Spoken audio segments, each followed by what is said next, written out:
אמרו לו לכהן גדול, אמר אותו נוכרי בעצמו, אלך ואתגייר בשביל שישימוני כהן גדול. בא לפני שמאי, אמר לו, גיירני על מנת שישימני כהן גדול, דחפו באמת הבניין שבידו. בא לפני הלל גיירה, אמר לו, כלום העמידי מלך אלא מי שיודע תכסיסי מלכות, לך למוד תכסיסי מלכות. הלך וקרא כיוון שהגיע ועזר הקרב יומת, אמר לו מקרא זה על מי נאמר, אמר לו אפילו על דוד מלך ישראל. נשא אותו גר קל וחומר בעצמו. מה ישראל שנקראו בנים למקום מתוך האהבה, שהאהבה קרא להם בני בכורי ישראל, כתיב עליהם ועזר קרב יומת, גר הקל שבא במקלו ותרמילו על אחת כמו וכמה.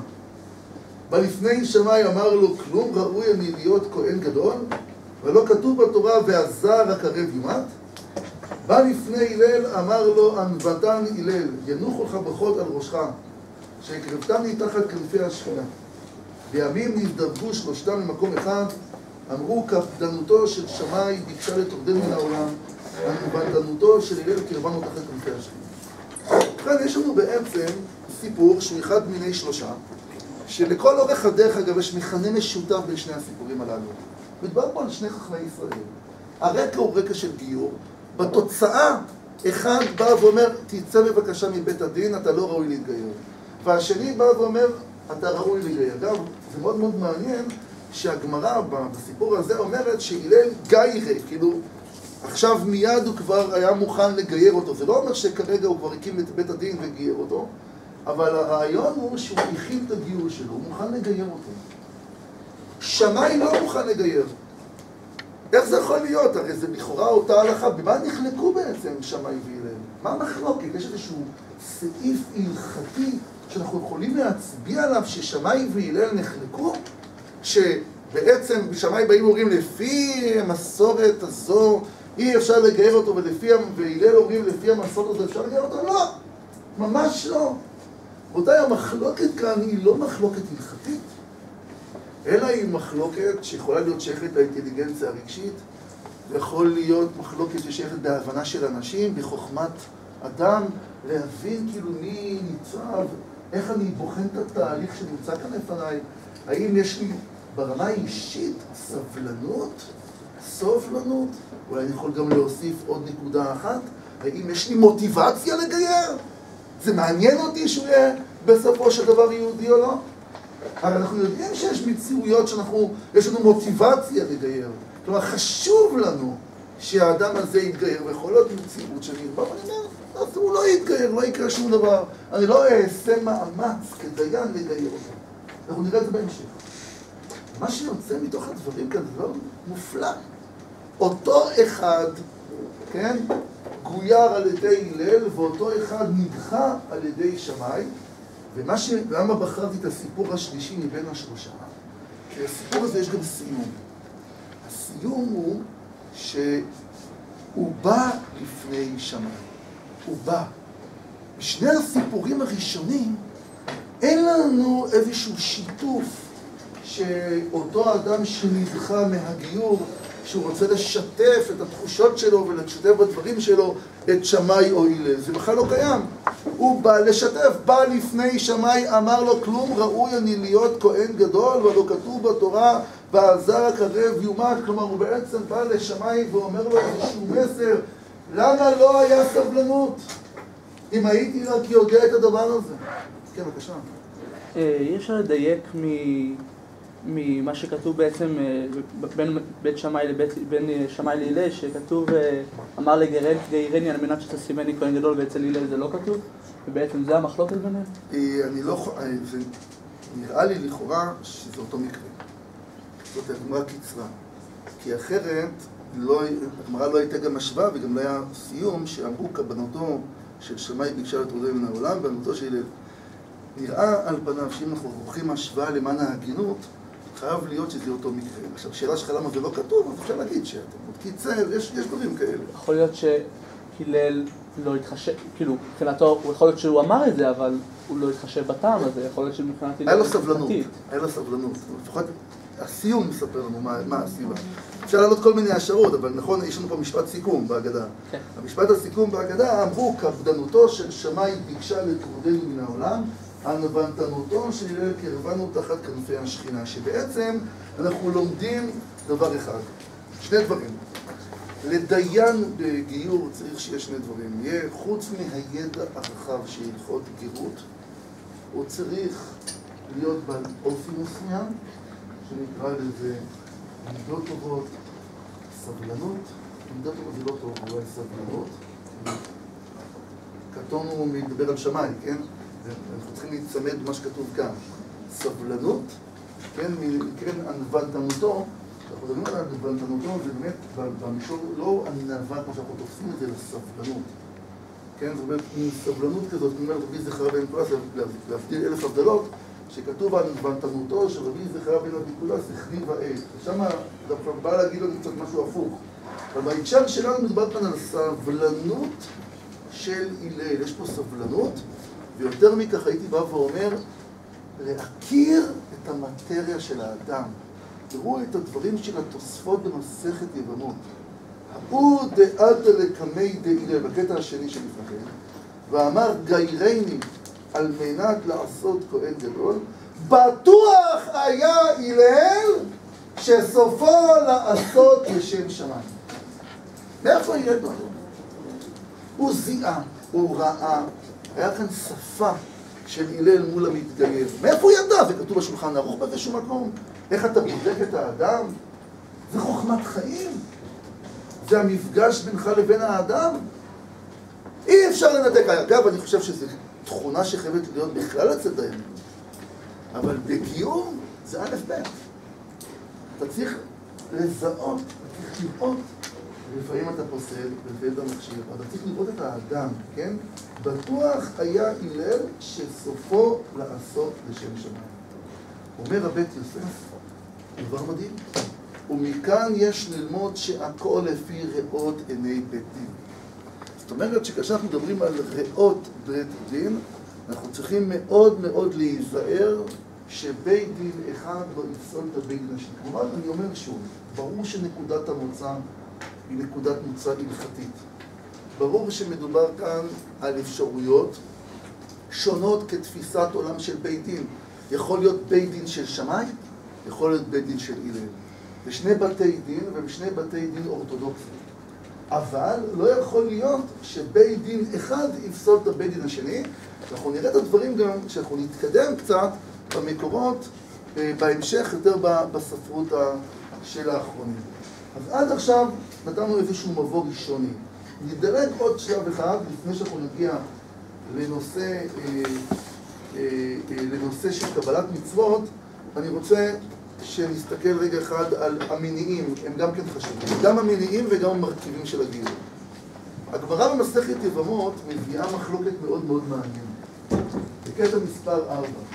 אחד איש שלהתגייר לשום אישה, זאת אומרת לכוונת אישות, ואחד אישה שנתגיירה לשום איש, זאת אומרת כדי להתחתן, וכן מי שנתגייר לשום למטרת שולחן מלכים, לשום עבדי שלמה אינם גרים. דברי רבי נחמיה. זאת אומרת שגרות או גיור שהוא לא נעשה כדי להיות באמת שייך לעם היהודי ולקבל עול תורה ומצוות, אלא שלולי המניעים הצדדיים האדם לא היה הולך ומתגייר, אומר רבי נחמיה, אינם גרים. אמר רבי יצחק בר שמואל בר מרתא משמי דרב, הלכה כדברי האומר כולם גרים. זה נכון שזה מאוד מאוד חשוב לדעת את המניעים, אגב אני דורש את זה לשני כיוונים. מניעים זה יכול להיות גם לחומו וגם לכולה. מה כוונתנו? זה יכול להיות לחומרה שזה לא לשם שמיים, וזה יכול להיות לכולה, כי יכול להיות שאם לא תגייר, בסופו של דבר זה יכול להיות הרת אסון כלפי משפחה עתידית שהיא בסופו של דבר לא תהיה שייכת לעם ישראל. זה מה שנקרא, יש כאן מצד אחד כך ומצד שני כך. אנחנו נעשה קצת מטעום מהעניין הזה בהמשך. בכל אופן אנחנו פוסקים להלכה למעשה שגם כאשר יש לנו גיור שהוא נעשה למטרות אחרות, עדיין שם גיור עליו. אומר השולחן ערוך, כשיבוא הגר להתגייר, בודקים אחריו, שמא בגלל ממון שעיתון, או בשביל שכרה שיזכה לה, או מפני הפחד בא להיכנס לדת. ואם אישו בודקים אחריו, שמא עיניו נתן באישה יהודית, ואם אישה היא בודקים אחריה, שמא עיניה נתנה בבחורי ישראל, ואם לא נמצאת להם מעילה, מודיעים להם כובד עול התורה וטורח שיש בעשייתה על עמי ארצות, כדי שיפרשו אם קיבלו ולא פרשו. כן? וראו אותה שחזרו מאהבה, מקבלים אותם. זאת אומרת, בשולחן ערוך בוודאי שהוא מחבב יותר, על פי מה שראינו גם קודם, את הגיור שהוא לשם שמיים. בודקים תמיד מה הסיבה כזאת. תראו, זה יכול להסתבך קצת. למה? בוא נגיד שבית הדין עכשיו הם בודקים, ואז הם מגלים שיש כאן אישה שהיא גויה, שהסיבה האמיתית שהיא רוצה להתגייר זה כדי להינשא לאדם יהודי. האדם הזה ממש לא שומר תורה ומצוות. עכשיו יהיה פה דילמה. מצד אחד יש לנו כאן מוטיבציה חיובית לגייר אותו, כי המשמעות, אני מדבר דווקא על אישה, שהילדים יהיו גויים. מצד שני, אנחנו רוצים שזה יהיה אמיתי. מה הסיכוי שאישה כזאת באמת רוצה לקבל על עצמה עול של תורה ומצוות? זה דבר שצריך להישקל. וכמה משקל אנחנו נותנים לו, זה גם שאלה. ויכולה להיות שאלה נוספת, מה האלטרנטיבות? זאת אומרת, אם הם לא יתגיירו בבית דין אורתודוקסי, אז הם יכולו להתגייר בבית דין אחר. האם זה מעניין אותי? זה לא מעניין אותי? עד איפה אני מותח את הקו? כי בסופו של דבר כולכם יודעים שאי אפשר גם לעשות צחוק מהעבודה. בואי ניתן לכם דוגמה מהעולם שממנו אני מגיע. אני עירוני, אבל אני רב של קהילה שיתופית, כן, במסורת יצחק. יש כללים בשביל להיות חבר. אתה לא יכול לבוא ולהיות פתאום חבר בקהילה כי מתחשב לך לגור. אתה צריך לקבל על עצמך את כללי השיתוף. אם אתה לא מקבל את כללי השיתוף, וקיבוצים מבינים את זה מצוין. אין פה חוכמות, כן? בדברים מאוד מאוד מוגדרים וכולי. אם אתה לא מקבל על עצמך, אתה לא חלק מהקהילה. ברור שיש כללים שמצרפים את האדם להיותו שייך לאומה היהודית. השאלה המרכזית היא, שעכשיו אנחנו שמים אותה על השולחן, מה הם המרכיבים? זו בדיוק השאלה הבאה. מה הם המרכיבים? מה המרכיבים היותר משמעותיים? האם אנחנו יכולים גם לבוא ולהגיד שיש מרכיבים יותר משמעותיים ומרכיבים פחות משמעותיים? האם זה נכון להגיד דבר כזה או לא? בזה אנחנו עכשיו ננסה לעסוק אחרי שנתנו הקדמה. בהקדמה אנחנו אמרנו כמה דברים ואני רוצה רק לחזור. א', המניעים של הגיור הם חשובים, וב', אופיים של הדיינים הוא גם כן חשוב בהקשר של בתי דין לגיור. עכשיו נדבר על המרכיבים. אומר הרמב"ם בהלכות איסורי ביאה, כן, שני הפרקים, פרק י"ג וי"ד בהלכות איסורי ביאה, אלו הם הפרקים שעוסקים בגיור. אומר הרמב"ם, בשלושה דברים נכנסו ישראל לברית: במילה וטבילה וקורבן. מילה הייתה במצרים שנאמר וכל ערה לא יאכל בו. מה אותם משה רבינו שכולם ביטלו ברית מילה במצרים חוץ משבט לוי, ועל זה נאמר ובריתך ינצור.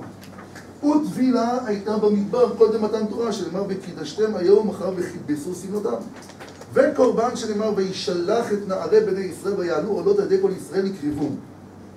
וכן לדורות, עכשיו זה נורא מעניין, כן, שבעצם בנוי על התפיסה, זה אמרה במסכת יבמות, עם ישראל שיוצא ממצרים עובר תהליך גיור. זה כבר דברים שאמר אותם הרמב"ם בצורה מאוד יפה לרבי עובדיה הגר, שמלין בפני הרמב"ם על היחס הנוראי שהוא מקבל מהקהילה. אומר לו הרמב"ם, לך תגיד להם שגם הם בני משפחת גרים, כולנו גרים. אלא שהנקודה כאן, שאנחנו לומדים מהגיור הלאומי לגיור הפרטי. וזה בדיוק מה שאומר כאן הרמב"ם, כמו שכן, וכן לדורות, כשירצה העובד כוכבי ומזון, מבחינתנו זה גוי רגיל גם, להיכנס לברית ולהסתובב תחת כנפי השכינה, ויקבל עליו עול תורה, צריך מילה וטבילה והרצאת קורבן. עכשיו אנחנו מדייקים ברמב"ם, ונמצא פה ניסוח נורא מעניין. מה אומר כאן הרמב"ם? ויקבל עליו עול תורה. לא יודע גם זה עול מצוות ועול תורה, לכאורה זה אותו דבר, אבל תשימו לב, לכשיקבל עליו עול תורה, או ויקבל עליו, מה הוא צריך? מילה, טבילה והרצאת קורבן. קורבן מבחינתנו כרגע לא קיים, ואם נקבה היא תביעה וקורבן שנאמר ככן כגר. מה אתם במילה וטבילה בהרצאת קורבן? אף הגר לדורות במילה וטבילה בהרצאת קורבן. השאלה אם אנחנו מסוגלים בכלל מהמילים האלה שעכשיו ראינו ברמב"ם לנסות לבוא ולפלח את המרכיבים של הגיור. מה הופך את הגוי להיות יהודי בסופו של דבר לפי הרמב"ם? על פניו הרמב"ם כותב צריך, נכון? צריך. איפה הוא כותב את המילה צריך? בהקשר למה? תסתכלו. איפה הוא כותב את זה? הוא אומר, ויקבל עליו עול תורה, כן? צריך מילה וטבילה והרצאת קורבן. עכשיו, יש פה לכאורה שתי קבוצות. יש את הקבוצה שנקרא קבלת עול תורה, מבחינתנו עול של מצוות. ויש את הקבוצה השנייה, שזה לצורך העניין המילה והתפילה. נעזוב כרגע את הקורבן בצד. או תפילה לנשים. מה היחס ביניהם? מה היחס? זאת דבר, יש פה דבר עיקר וטפל, יש פה תנאי. מה היחס? לא מספיק ברור, אבל זה שהרמב"ם אומר את זה, זה ברור. כי אם הרמב"ם יכול לנסח את זה בצורה אחרת. הרמב"ם יכול לכתוב את הדבר הבא. אתה רוצה להסתופף תחת כנפי השכינה? צריך שימול, צריך שיבול, וצריך שיקבל עליו עול של תורה. ככה היה צריך להיות כתוב, אבל זה מה שכתוב. עכשיו השאלה איך אנחנו מסתכלים על היחס בין הדברים. נעבור לקטע הבא. הרמב"ם. כיצד מקבלים גרי צדק? כשיבוא אחד להתגייר מן העכו"ם ויבדקו אחריו ולא ימצאו עילה, אומרים לו, מה ראית שבאת להתגייר? אתה יודע שישראל בעולם זה דבועים ודחופים וסוחפים ומטורפים ואיסורים באים עליהם. אם אמר אני יודע ואיני כדאי, מקבלים אותו מיד. שזה דבר נורא מעניין. מה אנחנו מתחילים? אז בשפה של הרב סולובייצ'יק אנחנו מתחילים ברית הגורל. כאשר אדם בא להתגייר, אנחנו לא מתחילים דווקא עם התורה. אנחנו אומרים לו, תגיד, אתה רוצה להיות חלק מעם שנרדף, שחי באטמוספירה של האנטישמיות? זה מתאים לך להיות חלק מעם כזה? עכשיו, אם הוא אומר, כן, אני יודע, ואיני כדאי, כן, מקבלים אותו מיד, הוא נכנס לתוך בית הדין. כן? עכשיו, מה עושים? מה השלב? מודיעים אותו עיקרי הדת, שהם ייחוד השם ואיסור עבודת כוכבים ומזלות, ומעריכים בדבר הזה ומודיעים אותו מקצת מצוות קלות ומקצת מצוות חמורות. שזה דבר מעניין, הרמב"ם פה לא זזה גם מלשון הברייתא ויבמות. מה אמר לנו כאן הרמב"ם? שהוא צריך להיות תמיד חכם? היו שנים אני מקווה שזה עוד לא קיים הדבר הזה, שאמר לי מישהו ששאלו, שהוא היה נוכח, מישהו גר שהוא ילמד, שאלו אותו במבחן אם הוא יודע מה זה מבטל כלי מהיכנו. אני רגע לא רוצה לעשות לכם פה חידון בהלכות שבת ולשאול כמה יודעים ומכירים את המושג לעומק, מה זה נקרא מבטל כלי מהיכנו. תגידו לי איך גר יכול לדעת דבר כזה? אלוקים פתרונים. זה מה שהוא צריך לדעת? אתה יותר צדיק מהגמרא והרמב"ם? הרמב"ם אומר, מודיעים אותו מקצת מצוות, עיקרי אמונה. איך הוא יכול בכמה חודשים להיות תלמיד חכם? כל מי שלומד תורה יודע כמה זמן לוקח להיות תלמיד חכם, אם בכלל. כמה זמן? מה הוא יכול לדעת? זו שאלה ששואלים גר? זה מה שמעניין אותך גם? מה זה מבחן? זה גם דבר נורא מעניין. מה שואלים? מה שואלים? איפה נקודה מרכזית? מבחן הידע? אם הוא פנומן, אז הוא ידע יותר, ואם הוא לא פנומן ידע פחות. אבל אין עוד תכונות שצריך לבדוק כשמתגיירים. אבל קודם כל אומר לנו הרמב"ם, קודם כל מבחינת תוכנית עבודה, תוכנית הלימוד, ולמד אותו עיקרי הדת, ונעדיר אותו מקצת מצוות קלות ומקצת מצוות חמורות, ואין מעריכים בדבר הזה, ומודיעים אותו עוון, לקט, שכחה ופאה ומעשר שני, ומודיעים אותו עונשן של מצוות, כיצד אומרים לו, הווה יודע שעד שלא באת לדעת זו, אם אכלת חלב, אם אתה אנוש כרת, ואם חיללת שבת, אתה אנוש סקילה. כלומר, כמובן, את המחיר, הוא צריך לדעת את המחיר. מה המחיר שאני נכנס? יש פה שכר ועונש. אני פתאום הופך להיות חייב, ואין מרבים עליו, ואין מדקדקים עליו.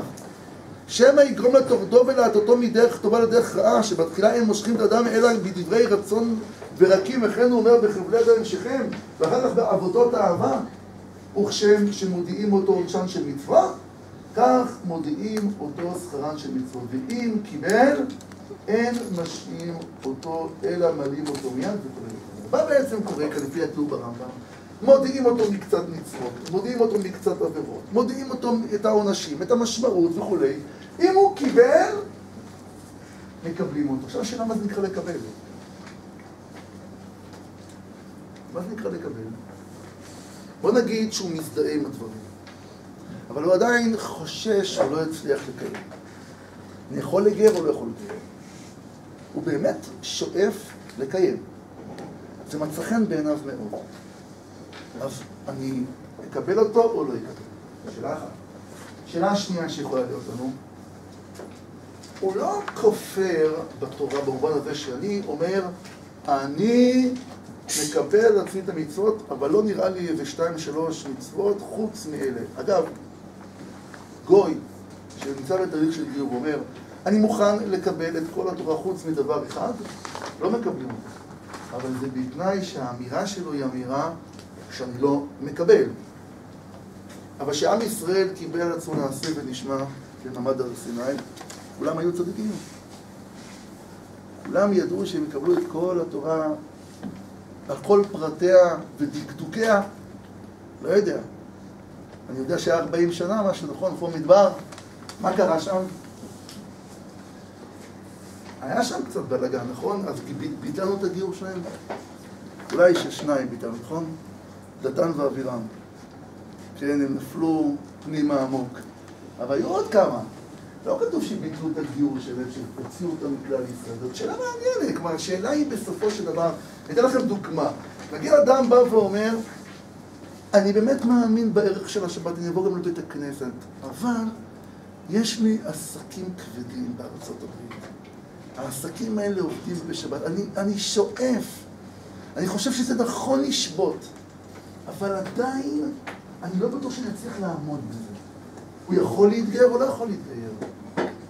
זאת שאלה מעניינת שאנחנו נראה קצת נגיעה לדברים האלה.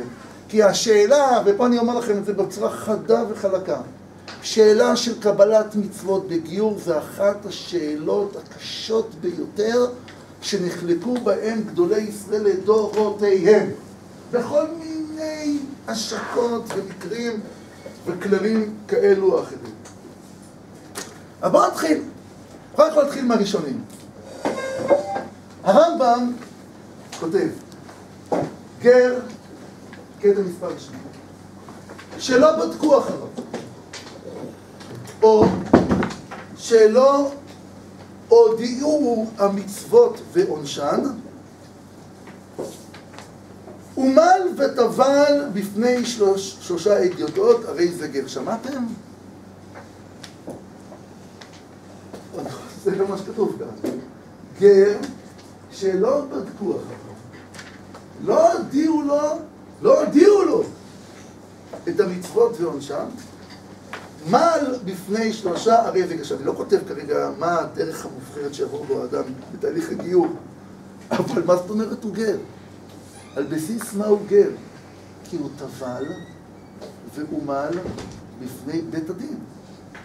אפילו נודע שבשביל דבר הוא מתגייר, הואיל אומל וטבל, שוב על ידי בית הדין, יצא מכלל העכו"ם וחוששים לו עד שיתבהר צדקותו. עכשיו זה דבר נורא מעניין. אתם צריכים להבין את זה?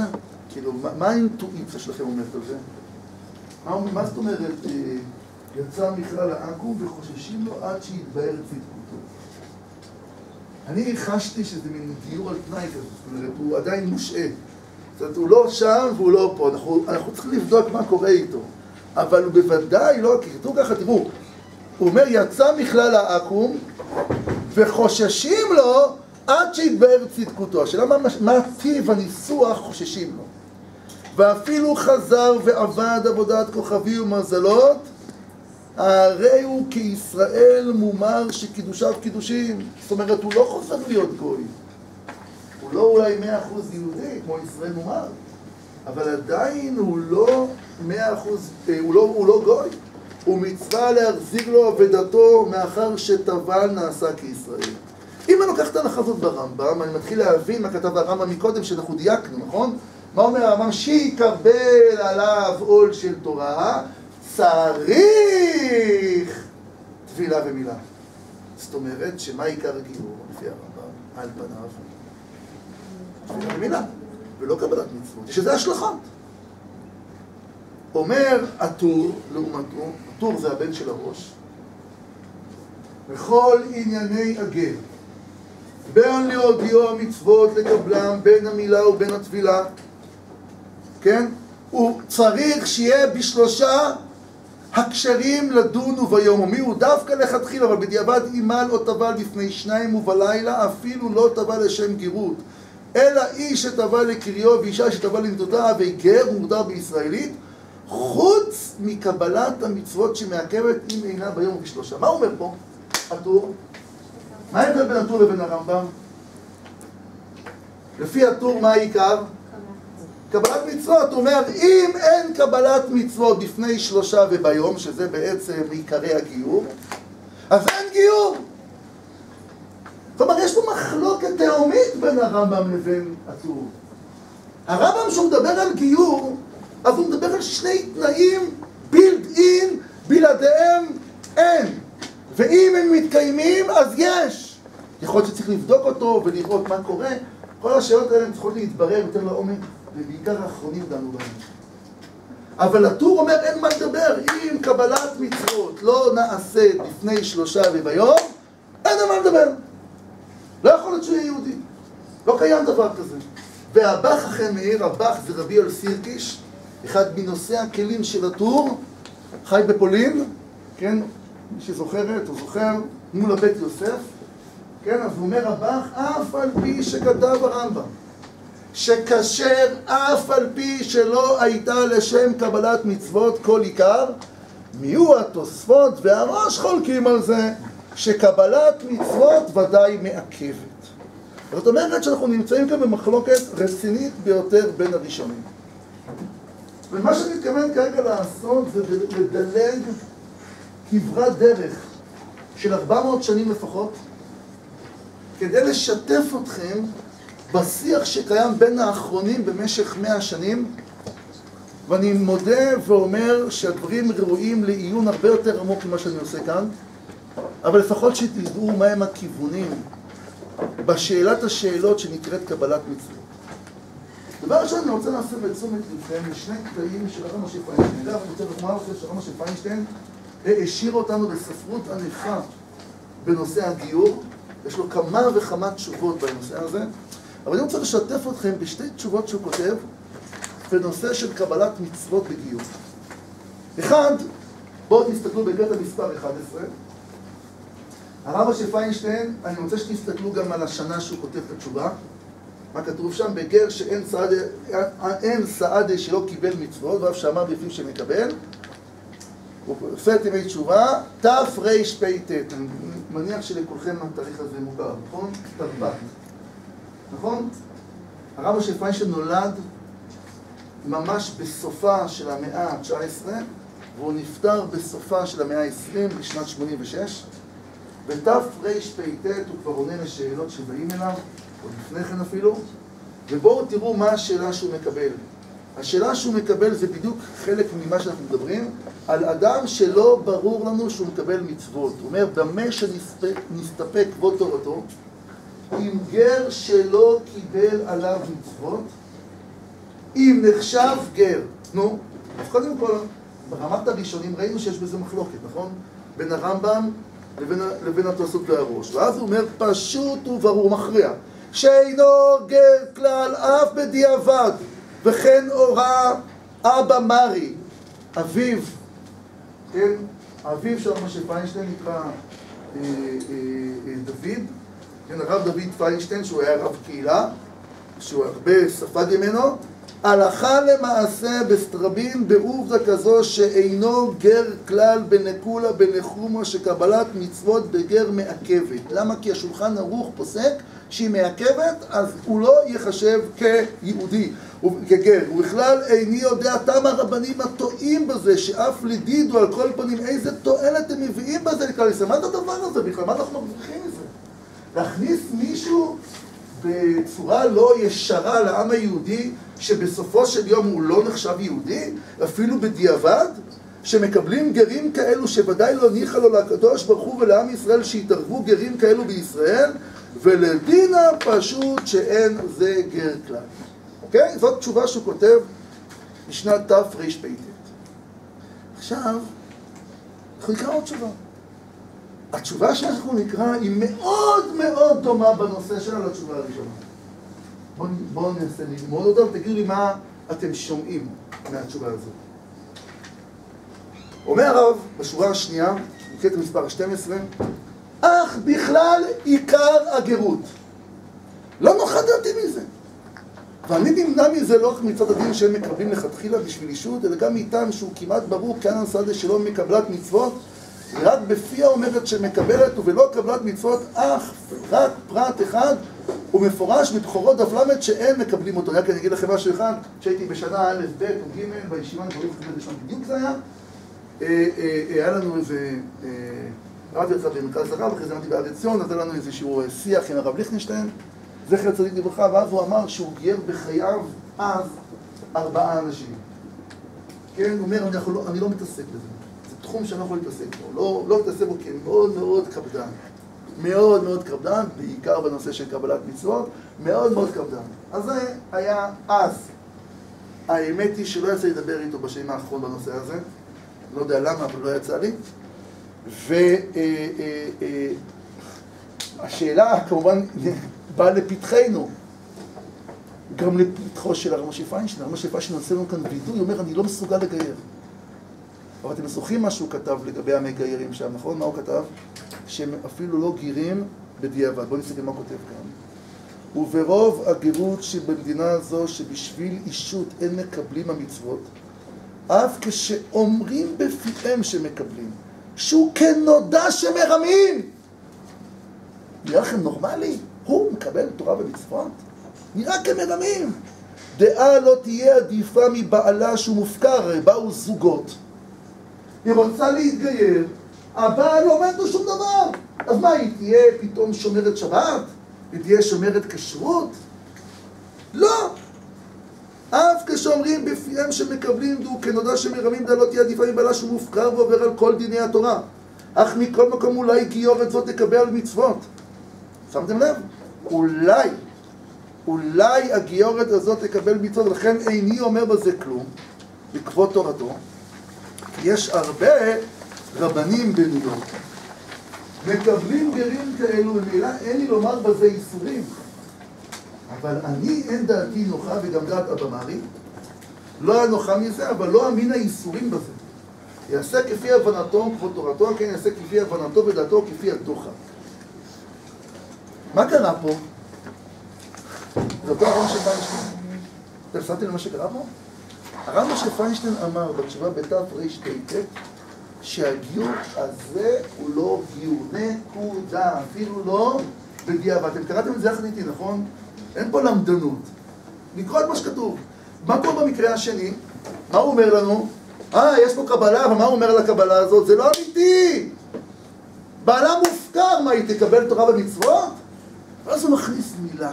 אגב, אני אמרתי לכם, התשובה הזאת נכתבת 21 שנים יותר מאוחר. ויש רבנים שמגיירים, והוא מכיר את הרבנים האלה. מבחינתו, הוא מלמד לנו תורה שלמה, הרבנים האלה נמצאים בחזית. אני נמצא בישיבה. הרבנים האלה נמצאים בחזית. נמצאים בחזית, הם צריכים לעמוד מול הגיורים, כן? עד שנה גיורות המשפט. ואז הוא בא ואומר, דבר מרתק. הוא אומר, לא אמינה באיסורים. אני לא הייתי מגייר. אבל אני גם לא פסל. למה? בגלל שהוא מבין שגם כאשר, קודם כל יש פה איזו נקודה שצריך להאחז בה. הנקודה שצריך להאחז בה, כי אולי יהיה פה קיום של מצוות בסוף. אנחנו לא יודעים, ואין לי גם צל של ספק, הרי אנחנו מדברים פה על גיור שהרב משה פיינשטיין בכלל לא אהב לעשות אותו, לשם אישות, שהוא מבין שאותם רבנים יש להם כנראה התמודדות עם בתי דין אחרים. יש להם התמודדות, זה לא פשוט, צריך להתמודד וזה לא קל.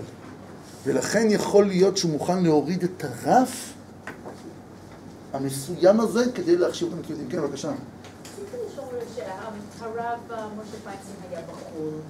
המצב פה בארץ בקשר לגיור כל כך שונה. אני מבינה שזה שייך, אבל במבט הגדול יש כל כך הרבה נתונים שלא דומים.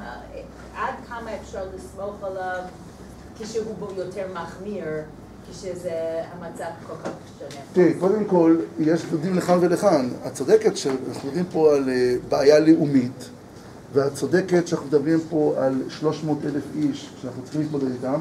יחד עם אנחנו צריכים לבדוק לעומק מהם הסיבות שלא מתגיירים. לא בהכרח הסוגיה הזאת היא הסוגיה שאמורה לפתור את זה בצורה משמעותית, וזה גם צריך להיבדק. אבל אנחנו כרבנים קודם כל לומדים מתקדימים. מסתכלים על התקדימים, על מה נאמר, ואחרי זה בודקים מחדש, כן? אנחנו נראה שרבני ארץ ישראל, איפה אנחנו נגיע לזה, עוד יותר הלכו לכיוון מסוים, למרות שההתמודדות שלהם לא הייתה בכלל קרובה להתמודדות שלנו היום. בסדר? אז לכן נצטרך איכשהו, אבל מה שאני רוצה להראות אצל הרב משה פיינשטיין זה דבר נורא מעניין. מה שאנחנו כן לומדים מכאן זה שני דברים. א', מה המשמעות של לבטל גיור? תקשיבו טוב, הוא לא מזדהה עם הגיור, אבל לא אמינה בייסורים. את זה לא שמע אותו דיין שביטל את הגיור של הרב קוק. על זה הוא לא שמע. לא, נכון, יכול להיות שאתה לא מגייר ככה. בסדר גמור. יכול להיות. אבל לבטל את הגיור? לבטל את הגיור? בשביל לבטל גיור, אתם יודעים מה צריך? שיש לנו שיטות בראשונים שאומרים שיכול להיות שקבלת מצוות לא מעכבת? לבטל את הגיור? אני רוצה קצת לחמם את התחושות עם כל הרצון שלנו להיות צעירים בנושא של יהודי וגר לפי ההלכה וכן הלאה. אבל תדעו לכם שהיה עכשיו שבוע, היה פרשה מאוד מאוד קשה סביב בית דין פתח תקווה שהחליט שרב מארצות הברית שנחשב אחד מחשובי הרבנים הציונים הדתיים שחיים בארצות הברית, בית הדין החליט שהגיורים שלו הם לא גיורים, אי אפשר לסמוך. וואי, זה שלחה גם על ביתו של טראמפ, צריך להיזהר שבעתיים בכלל שמתעסקים בתמונות מהסוג הזה. אבל אני אומר, לא שאני הולך להגיד אז אנחנו חייבים שהיא תהיה יהודייה, כי הבת של הנשיא אולי העתידי, כן? ומה זה משמעות למדינת ישראל וליהודים בארצות הברית. לא לזה אני מתכוון, למרות שכמובן שכאשר יש לזה השלכות צריך לשקול את זה 3 או 4 פעמים, אבל זה רב שאפשר לי, שגדולי ישראל היו אצלו, מכירים אותו, מה פתאום? בסופו של דבר, באמת, הייתה מחאה צודקת, והרבנים הראשיים ביטלו את זה. אבל אני שואל את עצמי, כמה נזק אפשר לגרום בגלל דבר כזה?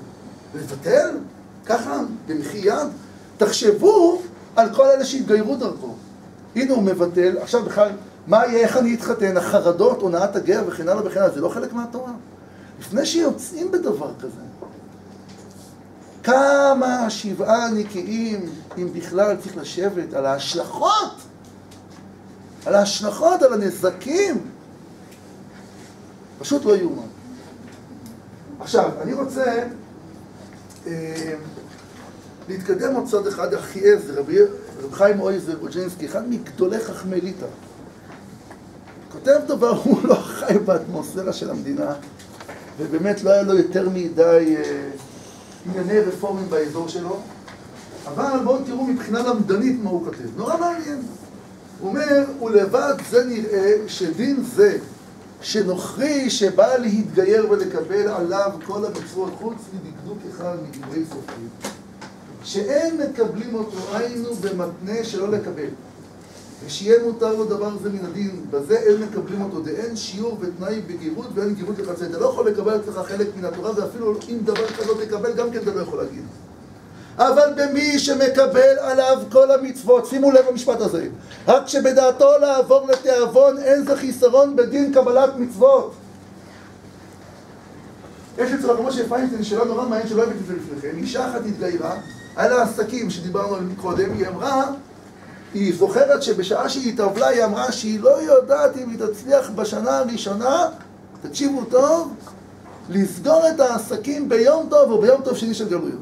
ואחרי, היא הייתה יראת שמיים מאוד מאוד, באמת, באמת, היא באה אחרי זה לרב, ואומרת לו, תשמע, בזמן הגיור, קיבלתי לעצמי את כל התורה, אבל לא יודעת אם אני אעמוד בדבר מסוים כזה או אחר. אז אמרנו, את מגוירת, נשארת, לא צריכה לעבור עוד פעם, פשוט היססה בעצמה. למה? מה אומר כאן האחי עזר? קבלת המצוות זה לא השבועה שאני הולך לעמוד בכל המצוות. מי כמונו יודעים זאת, כן? אבל יש הבדל בין לא לקבל, זה מחוץ לקונספט שלי, מחוץ למגרש שלי, לבין שאולי אני לא אעמוד בדבר. הוא קורא לזה לתיאבון.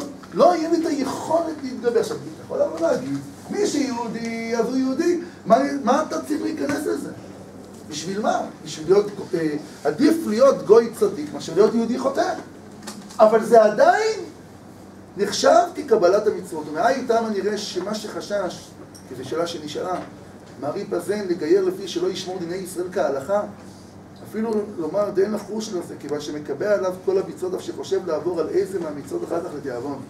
מכל מקום אין זה מניעה לקבלת המצוות. ודווקא, בוודאי, ודווקא איך שמתנה שלא נקבל, זהו חיסרון מקבל את הנושא מהכבולם. איך שברור הדבר, שבוודאי יעבור. אחרי כן על איסורי תורה, חילול שבת ואכילת טרפות, ואנו יודעים בבירור כוונתו שאינו מתגייר רק לפנים וליבו בא לימו, הרי אומדנה דמוכח שמה שאומר שמקבע עליו המצוות לאו כלום. אם כן, זהו חיסרון בקבלת המצוות שמעכב. יש הבדל בין אדם שאומר אני לא מוכן לקבל את זה ואני בוודאי אעבור על זה ואני בכלל לא רוצה לנסות להשתדל ולשמוע על זה, לבין אדם שבא ואומר אני מוכן לשמוע, אני רוצה להתקדם, אני רוצה להשתפר, אני לא יודע בכלל אם אני אצליח לעמוד בזה, אבל אני אעשה ככל יכולתי. שזה בהחלט מוריד משהו שהוא מהתפיסה שלנו, מה יקרה באמת בדיעבד אגב, באדם ששמר תורה ומצוות, במשך שנה מאוד מאוד השתדל והתגייר, ולאט לאט אנחנו רואים שהוא מתרופף, עד אשר הוא כבר באמת כבר לא כל כך שומר, האם זה בסיס מוצק לבוא ולהגיד שאני מבטל את הגיור? לפי רב חיים אויזר, מה שהוא כותב כאן, בגלל שהוא באמת רצה להשתדל, ובאמת הוא התכוון, והוא רצה, הוא יהודי. גם אם אחר כך, הוא פורש מהדרך. שזה אגב אחת הסיבות שרצו לבטל את הגיור.